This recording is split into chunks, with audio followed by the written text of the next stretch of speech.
Baik, selamat pagi semua. Bagaimana kabar kalian hari ini?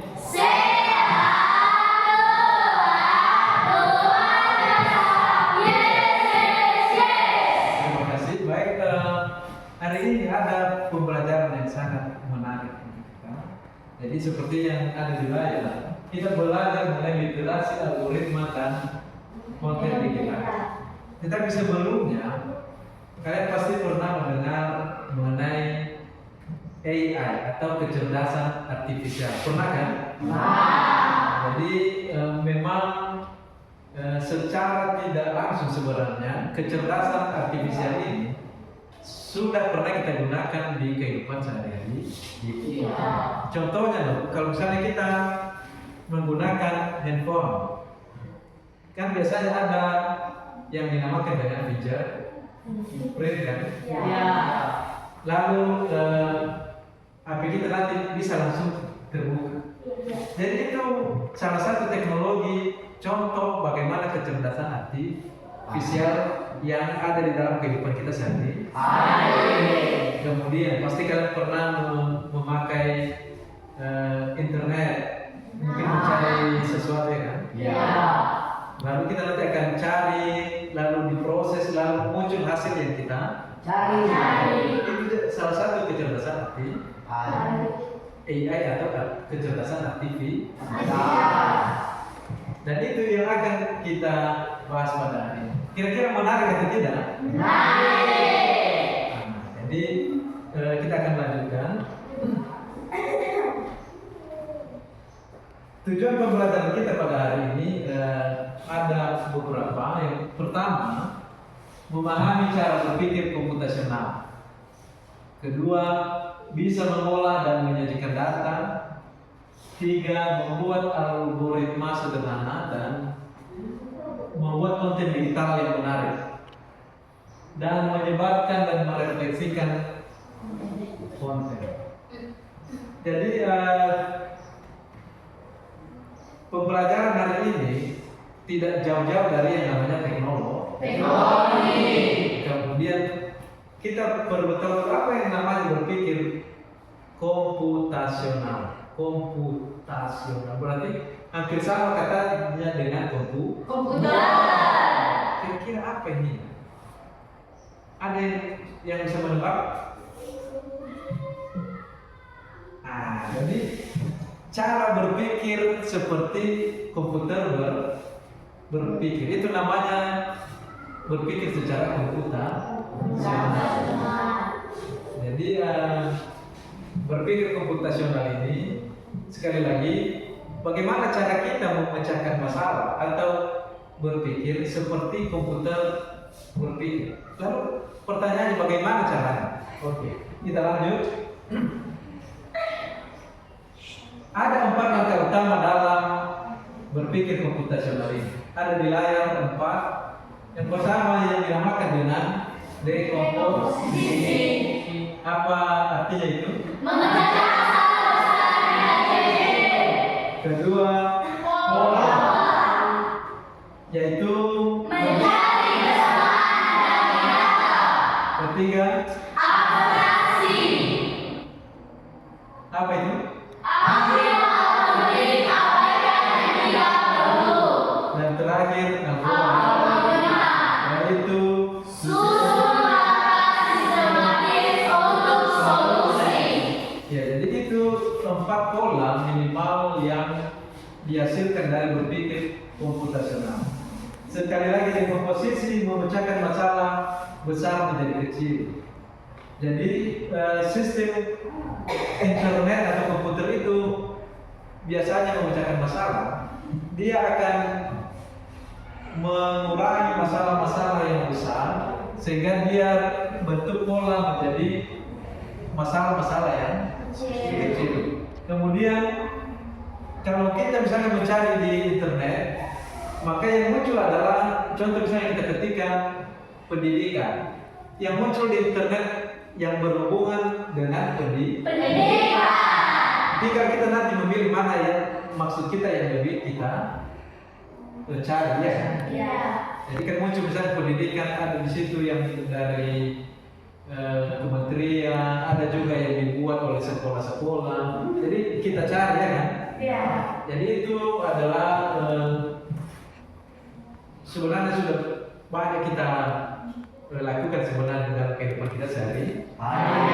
Jadi untuk hari ini, ya berpikir komputasional pasti kalian bingung kan? Apa maksudnya ini?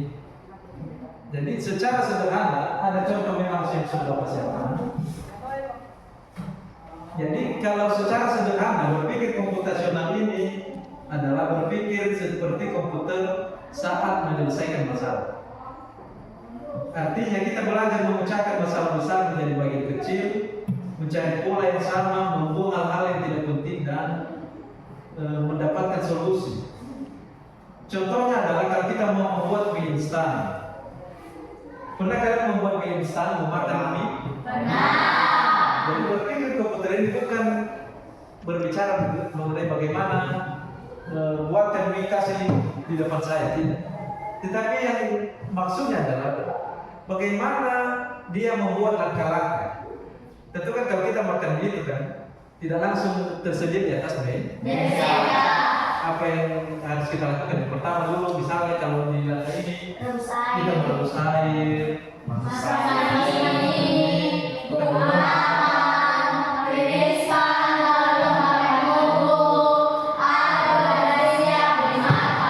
jadi ada langkah-langkah yang harus kita lakukan. Jadi berpikir komputasional ini memang semakin menambah pengetahuan kita, wawasan kita, bagaimana juga kita bisa berpikir memecahkan masalah di dalam kehidupan kita sehari. Nah, kita lanjut ya.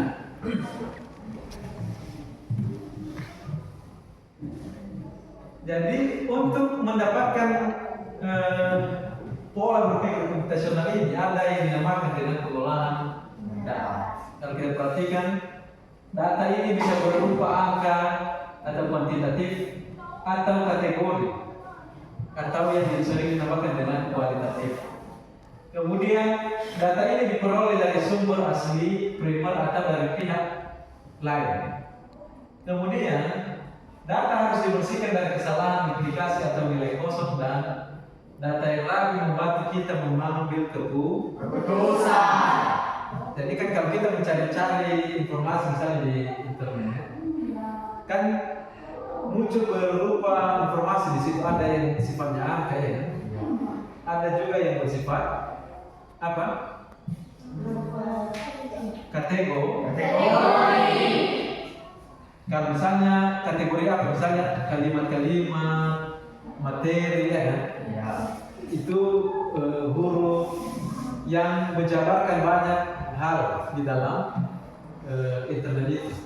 Sedangkan kalau bersifat angka, mungkin ini kita bisa temukan misalnya dalam bilangan-bilangan, matematika ya kan?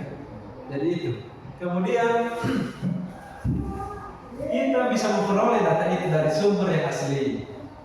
Data dari sumber asli itu misalnya si Christina langsung yang memvideokan.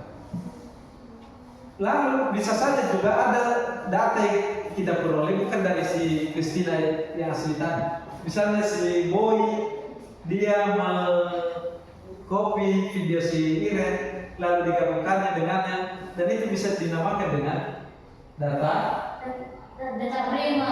data sekunder atau dari pihak lain. Jadi sering kan kita lihat di Facebook sekarang ada yang istilahnya dengan FB frozen.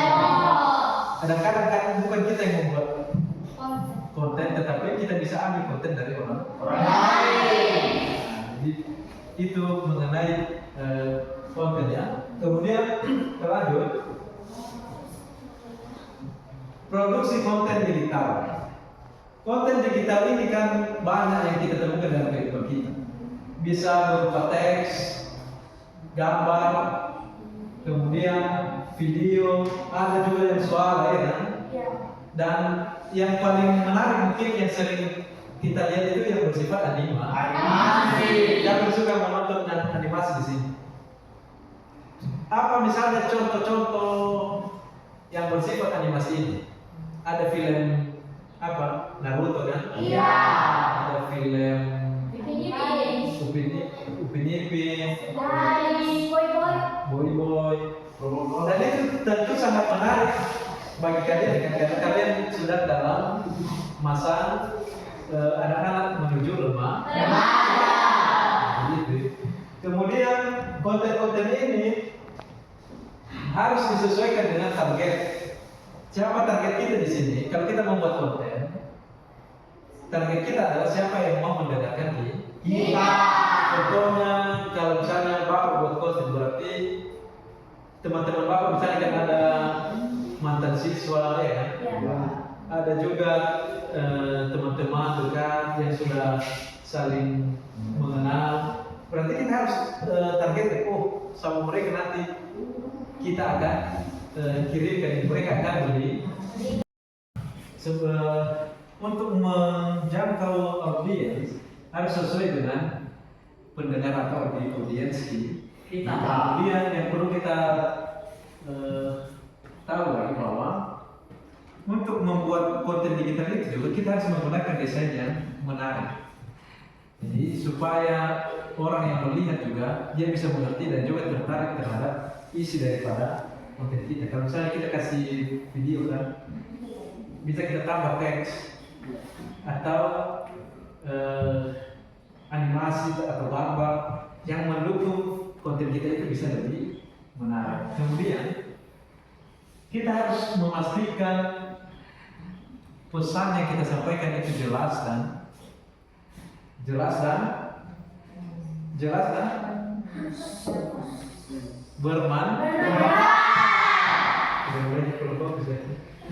harus jelas dan bermanfaat. Jadi yang kita harus perhatikan ketika kita mengedit atau memunculkan tulisan itu tidak boleh salah. Kita usahakan. Kemudian kita juga harus cari tahu apakah itu memang bermanfaat atau tidak. Jadi kita minimalisir hal-hal yang tidak bermanfaat, tapi yang bermanfaat kita perbanyak. Jadi itu ya. Kita lanjut. Diseminasi konten digital. Konten digital ini bisa dibagikan biasanya melalui media sosial, bisa melalui YouTube, blog, yang tujuannya adalah supaya sampai ke banyak orang. Tentu kita nanti ke depan ini juga sebagai pelajar siswa, kita bisa membuat juga konten yang bersifat mendidik. Apakah siswa bisa membuat itu atau tidak? Seharusnya bisa. Kami bisa gunakan. Ada siswa yang di sekolah lain memang dia sudah mulai bermain-main di Instagram, tapi isinya adalah tentang pelajaran. Ada juga yang isinya mengenai pesan-pesan informasi. Jadi itu semua bermanfaat juga untuk mengingatkan dia tentang mata-mata pelajaran atau materi yang dipelajari. Ini sangat bermanfaat juga dalam menambah ilmu pengetahuan kita dalam belajar.